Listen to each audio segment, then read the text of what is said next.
Bienvenue dans cette nouvelle édition du QG News. Au sommaire de l'actualité, le Cameroun plus que jamais engagé à redresser la situation sécuritaire du pays qui s'est dégradée ces dernières années.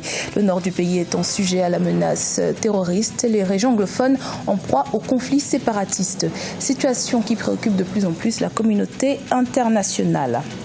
Le 8 mai dernier, l'Assemblée nationale togolaise a adopté un projet de réforme constitutionnelle pour la majorité présidentielle. Cette réforme rejetée par l'opposition togolaise est synonyme d'une avancée démocratique, sujet dont nous discuterons avec notre invité Paul Dodji Apévon, président des Forces démocratiques pour la République. Et puis l'athlète hyper-androgène sud-africaine Caster Semenya a le soutien total de son pays. La Fédération sud-africaine d'athlétisme va faire appel de la décision controversée du TAS devant le tribunal fédéral. Depuis 5 ans, on assiste à une détérioration de la situation sécuritaire au Cameroun. Au nord, la menace terroriste que représente Boko Haram et dans les régions anglophones, les conflits séparatistes. Ajoutez à cela la zone frontalière avec la République centrafricaine qui reste tout aussi préoccupante.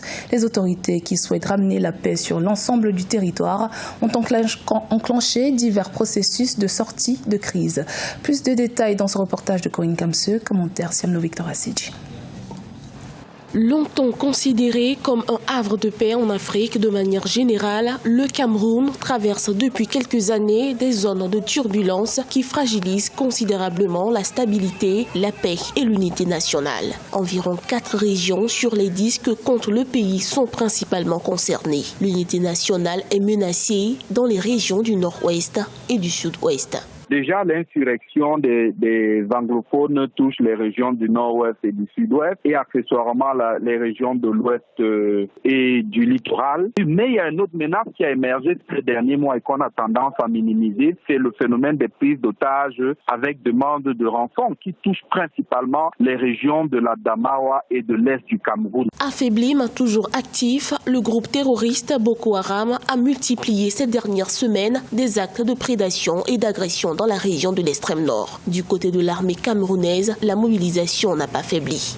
Le Cameroun a acquis des matériels militaires majeurs pour lutter contre Boko Haram. Le Cameroun a déployé des effectifs importants pour faire face aux insurgés anglophones et pour lutter contre le banditisme dans la région de la Damawa et dans la région de l'Est également. Plus en plus, l'armée camerounaise mène des actions civilo-militaires, au premier rang desquelles les actions d'influence. La zone frontalière avec la République centrafricaine constitue toujours une zone potentielle de crise, même si en Centrafrique, le processus de pacification semble porter des fruits. À noter que depuis 2013, les crises sécuritaires au Cameroun ont causé près de 4000 morts et provoqué le déplacement d'environ 1,3 million de personnes.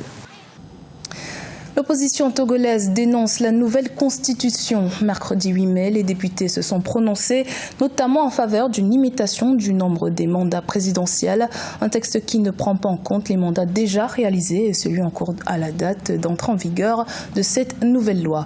Reportage de notre correspondante Emefa Kofi. Abolition de la peine de mort, instauration de la procédure contradictoire devant la Cour constitutionnelle, garantie d'une alternance politique et bien d'autres réformes sont contenues dans la nouvelle constitution togolaise. Adoptée le 8 mai 2019 à l'Assemblée nationale, la nouvelle loi fondamentale du Togo ne fait pas l'unanimité. Le mot d'ordre que nous avons répété, c'est retour à la C92. C'est en aucun cas. L'expert constitutionnaliste qui a été mis à notre disposition par la CEDEAO a compris que c'est le nœud du problème. L'Union des forces de changement, parti d'opposition majoritaire à l'Assemblée nationale, estime que les réformes opérées font partie des garanties pour créer une alternance pacifique au Togo, même si beaucoup reste à faire. Le fait que nous soyons en minorité au Parlement est une conséquence directe du boycott d'une partie de l'opposition législative. Et cela ne nous a pas permis de peser de tout notre poids dans ces réformes. Nous comprenons que les populations ne soient pas tout à fait satisfaites, mais notre marge de manœuvre était limitée dans le processus. Pour certains juristes, sur la question de l'impunité du chef de l'État, la responsabilité présidentielle est engagée en cas de haute trahison. Il peut donc être poursuivi pour infraction par la Haute Cour de justice, selon les termes de l'article 127 de la nouvelle constitution togolaise. Pour en parler, nous recevons aujourd'hui Paul Dodji Apévan de la coalition des forces démocratiques C14 et président du parti d'opposition Force démocratique pour la République. Bienvenue Monsieur Apévan et merci d'avoir accepté notre invitation. Oui. Monsieur Apévan, on l'a vu dans le reportage d'opposition parlementaire, tenait à la formule « en aucun cas ». Pourquoi est-elle si importante? Mais cette formule est importante pour respecter l'esprit dans lequel la Constitution de 1992 a été votée. Nous avions connu une dictature de plusieurs années. Nous avons vécu sous le parti unique. Et lorsque nous sommes allés finalement à la Constitution de 92, nous avons voulu faire en sorte que personne ne peut faire plus de 10 ans au pouvoir. Et c'est ce que nous avons exprimé dans la Constitution de 1992. Après avoir connu le parti unique pendant des années, nous avons dit qu'il faut faire en sorte que le mandat présidentiel soit limité. Là, en l'occurrence, il est limité, mais pourquoi est-ce que l'opposition s'oppose? Mais justement, ceux qui se sont opposés à cette formule pour jouer la prolongation, mais le père a fait 38 ans, celui qui est venu le remplacer dans les conditions que vous savez tous, a fait 2 mandats et est en train de terminer son 3e mandat. Mais c'est-à-dire que lorsqu'on continue de cette manière, c'est parce que eux, ils ont refusé justement qu'on aille à cette modification constitutionnelle pour retrouver l'esprit de 1992. Et après avoir tergiversé pendant des années, et ils modifient finalement la chose pour dire mais les mandats qu'ils ont effectués, les 3 mandats qu'il a effectués ne sont pas pris en compte. C'est maintenant qu'il va recommencer. Ce qui veut dire qu'au finish... c'est le nœud du problème. Mais le nœud du problème est là. Parce qu'au finish, si à tout hasard il est élu en 2020, ce que je ne crois pas, et s'il est réélu après, donc ça veut dire que ce qu'ils visent, c'est de faire 5 mandats. Oui, justement. Alors, cette affaire-là, mais les Togolais ne sont pas prêts à l'accepter. C'est justement le nœud du problème que nous connaissons. Alors, la réforme a été votée. Le retour en arrière n'est, semble-t-il, plus possible. Qu'est-ce que l'opposition compte faire dans ce cas? Non, c'est-à-dire que le retour en arrière, c'est vrai qu'il y a une constitution. Vous savez d'ailleurs que c'est dans des conditions scabreuses que les élections législatives ont été organisées en décembre. Que l'opposition a boycotté quelque part. Nous n'avons pas boycotté. Nous n'avons pas boycotté. Vous savez que dans cette période-là, nous étions en dialogue. Le dialogue voudrait qu'on trouve des conditions consensuelles pour aller aux élections. Ces conditions-là, on ne les avait pas trouvées. Justement, nos amis qui sont en face de nous ont tout fait pour que finalement on ne trouve jamais le consensus. Ce qu'ils ont recherché en réalité, c'est évacuer l'opposition pour que finalement ils se retrouvent dans ce format-là. C'est quand même un peu laissé faire. Non, je ne crois pas que vous allez dire. Si vous comprenez ce qui se passe chez nous, la manière dont on a militarisé le pays, la manière dont on a muselé toutes les institutions de la République, vous n'allez pas dire que l'opposition s'est laissé les faire. Aujourd'hui, l'opposition en minorité, nous sommes bagarrés. Vous êtes en minorité au Parlement. Nous ne sommes pas à l'Assemblée. Aujourd'hui, nous ne sommes même pas à l'Assemblée. L'opposition, en réalité, n'est pas à l'Assemblée. C'est vrai que le pouvoir, aujourd'hui, se débrouille avec des amis pour être à l'Assemblée, pour donner une image colorée d'opposition, mais en réalité, l'opposition, qui est l'interface du pouvoir au cours du dialogue, n'est pas aujourd'hui à l'Assemblée nationale.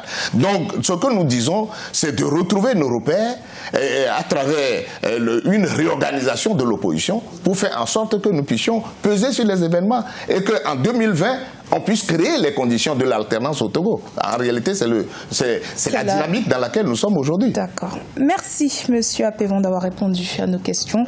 Je rappelle que vous êtes membre de la coalition des forces démocratiques C14 et président du parti d'opposition Force démocratique pour la République. Tout à fait.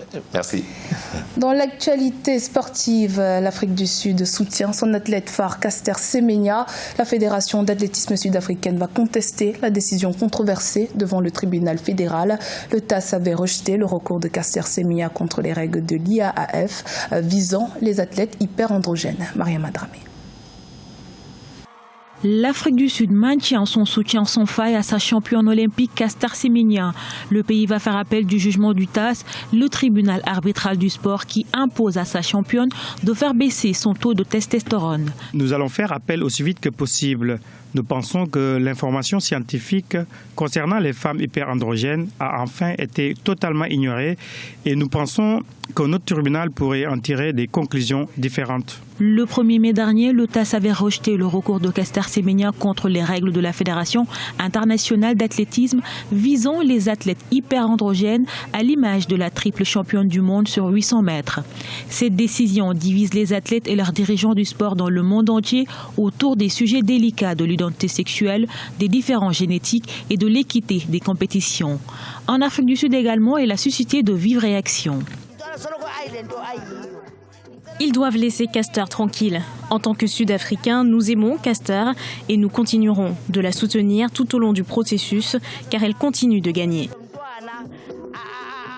L'appel annoncé lundi 13 mai devrait être formé devant un tribunal fédéral suisse. Le règlement controversé de l'I2AF est entré en vigueur le 8 mai dernier. Comme un symbole, Caster Semenya avait répondu brillamment sur la piste à ses détracteurs en remportant quelques jours plus tôt le 800 mètres du meeting de Ligue de Diamant de Doha.